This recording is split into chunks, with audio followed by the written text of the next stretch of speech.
Wagwan Jamaica, Andre here of Tropical 29, and today we're going to take a look at aquarium plants. What are their benefits and what they need so you can keep them alive. So just sit back, relax, and enjoy the show. There are two main benefits to adding plants to your aquarium. Benefit 1. They help by removing the excess ammonia, nitrites, and nitrates that are a byproduct from the decomposition of the fish stool and fish food that you place in your aquarium. These byproducts can be toxic to your fish, ammonia being the worst of the lot. 2. They add additional oxygen to your water as the plants break down these compounds through photosynthesis, thus making your water more balanced and a safer environment for your fish. As a result of this, that also indirectly reduces the amount of water changes that have to be done, because the plants are also acting as a secondary filter for your aquarium.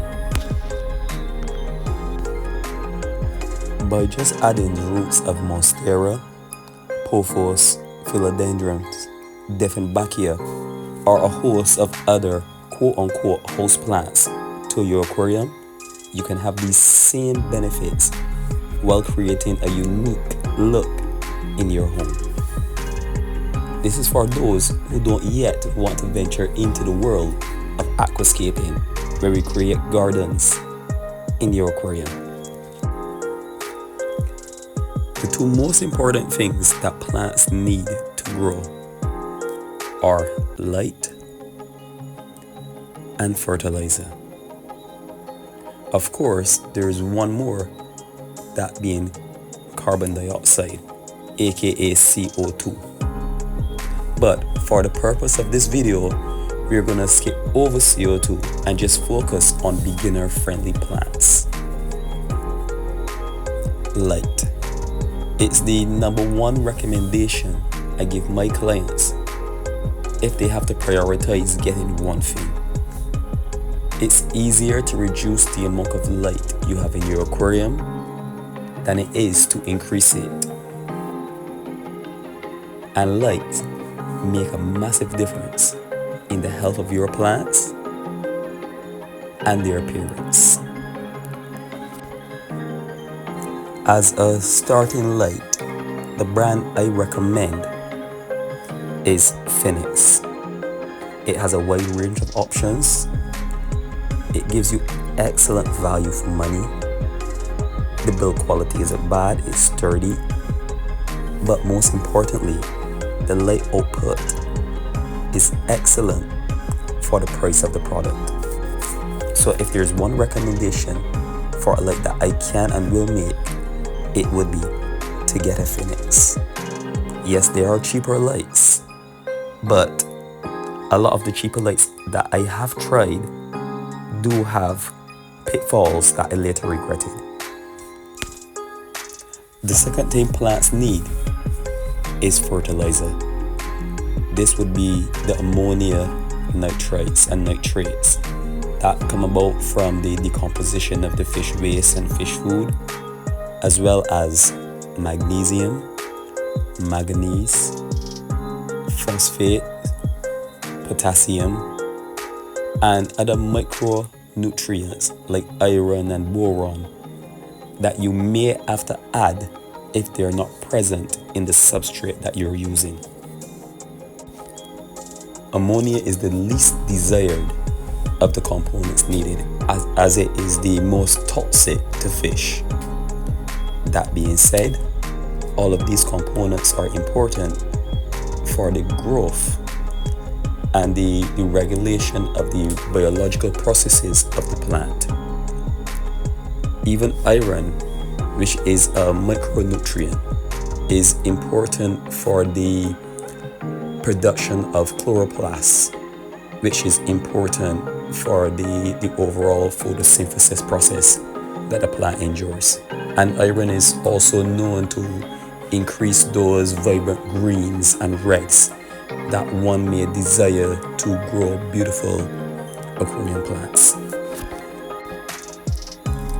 If your plants are lacking any of these nutrients, primarily the macronutrients, then deficiencies manifest. This may appear as maybe holes in the leaves, the lower leaves on the stems falling off, the stems turning black and dying, the plants appearing pale in color.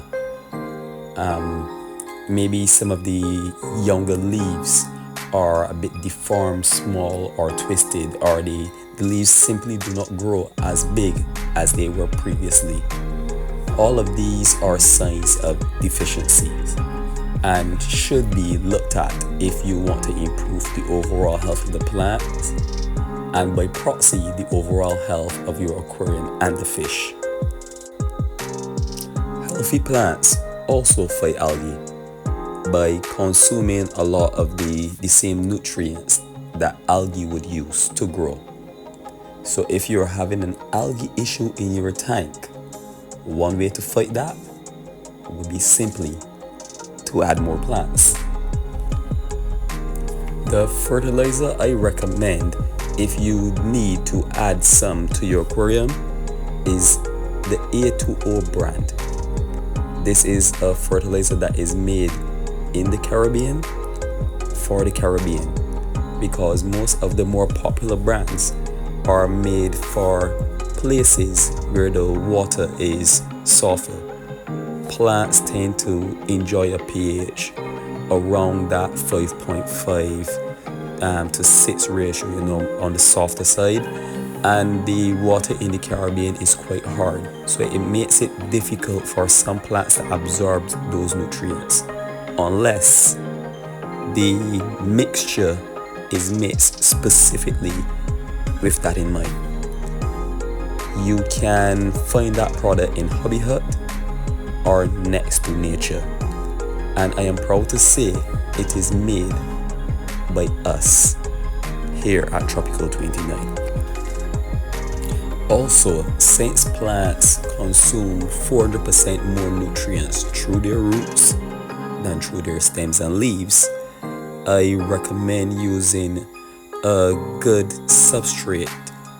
I prefer to choose a substrate that has the capacity to absorb nutrients from the water column. You call that having a high cation exchange capacity. Or if I use an inert substrate like sand, I would use A2O root taps in the substrate and then plant the plants. This would be suitable for plants like crips and swords that may be heavy root feeders that are also quick to show signs of deficiencies by having holes in the leaves or those raggedy yellow edges that you see a lot in some aquariums and some stores as well. Another option you may do is to use organic garden soil, approximately 1 inch in depth, and then place about 2 inches of sand on top of that. I prefer to use pool filtration sand instead of beach sand because it's normally not advised to remove sand from the beach. We need the beaches, but outside of that, the sand from the beach is normally very fine, which can compact.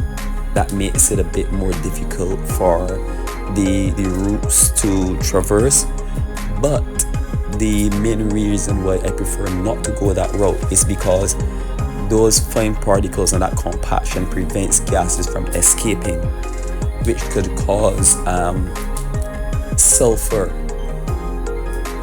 to build up in the base of the tank, which could be released and poison your fish.